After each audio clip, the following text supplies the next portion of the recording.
Hello everybody, welcome to Bear Beer Reviews with me, your host Jack.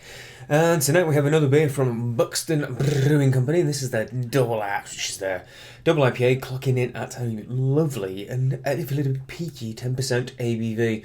This is a special edition of the Axe Edge, which is a standard IPA they do, doubled up to take our master to the max. An enormous beer with huge body and character, bulging with the flavour and aroma of Amarillo, Citra and Mosaic hops. This is the 2015 edition. And it's pretty darn fresh. It was bottled on the 11th of November, so it's just over a month old, but cool. Definitely want to try it and give it a shot. I know we've done a lot of Buxton recently, but if they stop making interesting beers, I'll stop reviewing them. But while they're making interesting stuff, I'll keep on it. Whee. Nice little pop in a fizz. And we might as well use a decent glass as well.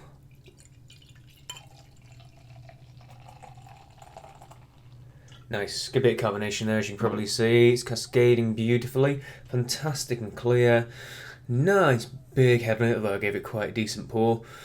Crystal clear as well, which is nice. I wonder if that means it's, I doubt it's bottle conditioned, but yeah, it's bottle conditioned, natural unfiltered and pasteurised products. Well, it just shows you my pouring skills are epic because I managed to leave all the yeast down. Nice tight head on the top as well, slightly off white, not as kind of crystal white. It's almost got a little bit of a bit of beigey, I suppose. That's cool. So let's get in there and give it a good old smell, see if we can get any of those aromas out. Oh yeah, there is some fruit juice going on there. I'm immediately getting like the Citra mango nose on it, which is unsurprising really. And also like kind of orangey, grapefruity, typical American IPA sort of nose, but it is very pungent, it's very juicy. That kind of butyric citra note, not there. An intense dankness, not there.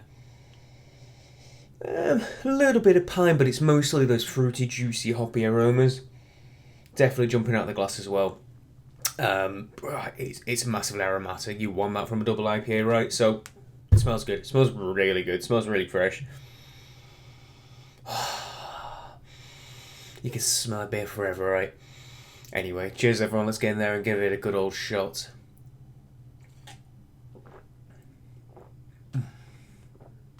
Ooh. Yeah, it's big and it's bold, alright. The initial mouthfeel was just resin. It was just like slick, slidey, thick resinous hop. Oh, you can definitely feel a bit of booze actually, but it's not particularly burny, but you can feel it just warming, just slightly warming, but not burning, just warmth on the chest. And it's just an intense resinous.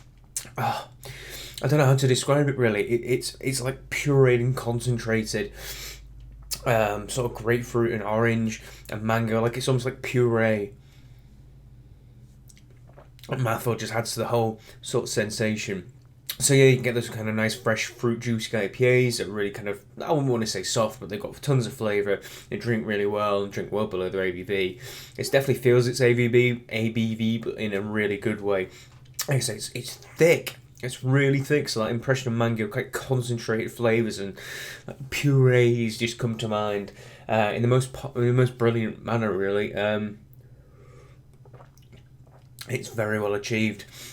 I remember the 2-ton from Buxton, which is their triple IPA they released, I don't know, probably 6 months ago now, was really sweet as well in a kind of balanced way. And I'd say this one is too. There is definitely a hell of a lot of supporting malt character, but it's not detrimental to the resin in the beer. I think to have this much hop character without it being just cloyingly, intensely bitter requires a lot of malt. You can see by the colour there's probably some level of something like Crystal or Carapils or some mixture, maybe Munich or Vienna, something like that, just to add to a supporting backbone. And I think there is a level of that. It's definitely sweetness to it. But as I said, it doesn't. There's no detrimental factors to that body and sweetness. It just means it's softer and it's rounded.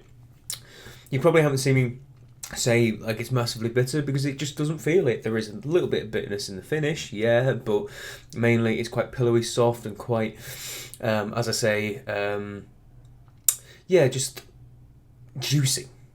Juicy is probably the best way. Good beer, definitely a good beer, and it's well worth checking out. How does it compare to say something like the Cloudwater Double IPA. Well, the Cloudwater is obviously a lot paler than this. It's all about the hop presence.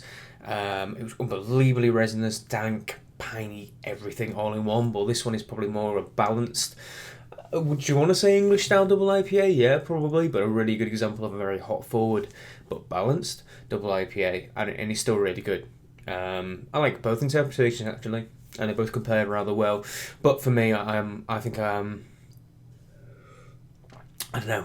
I'd have to have a side-by-side comparison. Maybe if I find two more bottles, I'll do a side-by-side before I make a call on something like that. But you know how much I like the Cloudwater Double IPA. This isn't too far behind, if not equal or maybe ahead. It's damn good, though. That's all you need to know. So, please like, favourite, comment and subscribe. You know I like it when you give a comment or ask a question. It's what I love to do in life. So, until the next beer review, everyone, cheers.